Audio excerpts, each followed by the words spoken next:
జిల్లాలో రోడ్డు ప్రమాదాలు ప్రజల ప్రాణాలను బలికొంటున్నాయి. జిల్లాలో రోజుకు ఏదో ఒక చోట ప్రమాదాలు జరిగి ప్రాణాలు పోతూనే ఉన్నాయి. మితిమీరిన వేగం, నిర్లక్ష్యపు డ్రైవింగ్కు తోడు అధికారుల అలసత్వం వల్ల రోడ్డు ప్రమాదాలు సంఖ్య పెరుగుతున్నాయి. ప్రధానంగా ఖమ్మం బైపాస్ రోడ్డుపై ప్రయాణం అంటేనే వాహనదారులు భయపడిపోయే పరిస్థితి వచ్చింది. ట్రాఫిక్ సిగ్నలింగ్ వ్యవస్థ, స్పీడ్ బ్రేకర్లు, పోలీసుల పర్యవేక్షణ లేకపోవడం ఇలా చెప్పుకుంటూ పోతే అనేక కారణాలు ఉన్నాయి. జిల్లాలో రోడ్డు ప్రమాదాలపై మా ప్రతినిధి యాకేష్ మరింత సమాచారం అందిస్తారు. వరంగల్ క్రాస్ రోడ్డు ప్రాంతంలో ఉన్నాం. ఈ వరంగల్కు వెళ్ళేటువంటి ప్రధాన రహదారి, హైదరాబాద్కు వెళ్ళేటువంటి ప్రధాన రహదారి మీద ఉన్నాం. ఇక్కడ నుంచి ఖమ్మంలోకి ఎంటర్ కావాల్సి వస్తుంది. ఈ నేపథ్యంలో వాహనదారులు తమ ఇష్టారీతిగా కూడా ప్రయాణం చేస్తున్నటువంటి క్రమంలో రోడ్డు ప్రమాదాలు నిత్యం జరుగుతున్నాయి. ఈ రహదారుల వెంట కూడా నిత్యం వందలాది లారీలు కూడా ప్రయాణం చేస్తున్నటువంటి క్రమంలో పరిస్థితి రోడ్డు ప్రమాదాలు నెలకొంటున్నటువంటి సిచ్యువేషన్ కనిపిస్తూ ఉంది.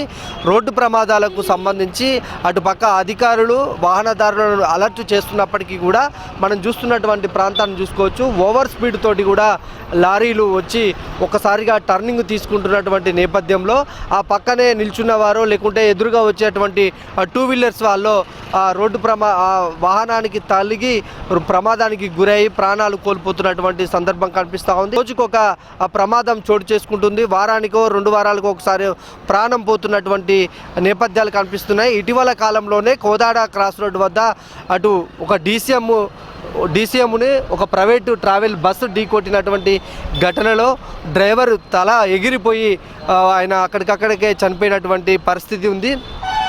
ఇట్లా Warangal cross road, Kodada cross road, Naidupeta junction, Karnagiri ప్రాంతం, ఈ ప్రాంతాలన్నీ కూడా ప్రమాదాలకు నిలయంగా మారిపోయాయి. నిత్యం ఏదో ఒక ప్రమాదం జరుగుతున్నటువంటి పరిస్థితులలో ప్రాణాలు కోల్పోతున్నారు. అయితే ఓవర్ స్పీడ్ కారణంతో పాటు వాహనదారులు కొంత తప్పిదాలు కూడా చేస్తున్నారు. ఆ క్రమంలోనే కూడా ఈ రోడ్డు ప్రమాదాలు జరుగుతున్నాయి. ఇప్పుడు మనం ఈ ప్రాంతంలో చూసుకోవచ్చు, పెద్ద వాహనాలు వస్తున్నాయి. ఎక్కడ కూడా ఒక ట్రాఫిక్ నియంత్రణ అనేది మనకి ఇక్కడ కనిపించట్లేదు. ఎవరికి వారు కూడా ఇష్టం వచ్చినట్టు కూడా తమ వాహనాలను నడుపుతున్నటువంటి నేపథ్యంలో ఈ రోడ్డు ప్రమాదాలు కొనసాగుతున్నాయని చెప్పుకోవచ్చు. అలాంటి రోడ్డు ప్రమాదాలే జరుగుతున్నట్టు చాలా స్పష్టంగా అర్థమవుతుంది.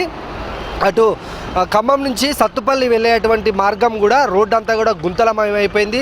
సింగిల్ రోడ్డు మీదనే వాహనాలు ప్రయాణిస్తున్నటువంటి తరుణంలో అక్కడ కూడా ఎక్కువగా ప్రమాదాలు చోటు చేసుకుంటున్నాయి.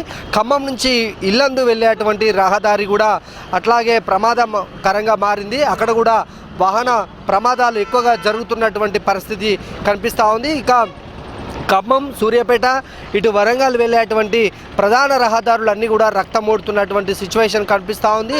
రోజుకు జిల్లా వ్యాప్తంగా ఏదో ఒక ప్రమాదం జరుగుతూ ప్రాణాలు కోల్పోతున్నటువంటి తరుణం కనిపిస్తూ ఉంది.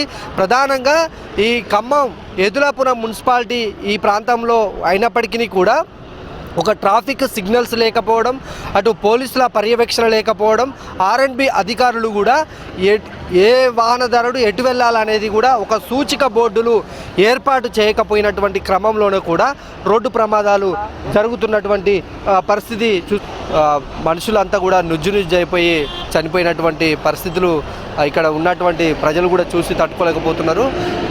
ఇటీవల కాలంలో ఈ రోడ్లన్నీ కూడా వెడల్పు అయినప్పటికీ కూడా ఇక్కడ కావాల్సినటువంటి సౌకర్యాలు లేకపోవడం, అశాస్త్రీయంగా కూడా రోడ్ల నిర్మాణం అనేది జరగడం, మరొక పక్క స్పీడ్ బ్రేకర్లు పెట్టినప్పటికీ కూడా అవి హైట్గా పెట్టడం, ఒక్కసారిగా డ్రైవర్లు వచ్చి వాటిని గుర్తించలేక బ్రేకులు వేయడం, దాంతో ముందున్న వాహనాలను గుద్దడమో లేకుంటే వెనుక వచ్చే వాహనాలు ఆ వెహికల్స్ని గుద్దడమో ఇట్లా జరిగిపోతున్నటువంటి పరిస్థితులు అయితే నిత్యం ఇక్కడ కనిపిస్తున్నటువంటి సందర్భం.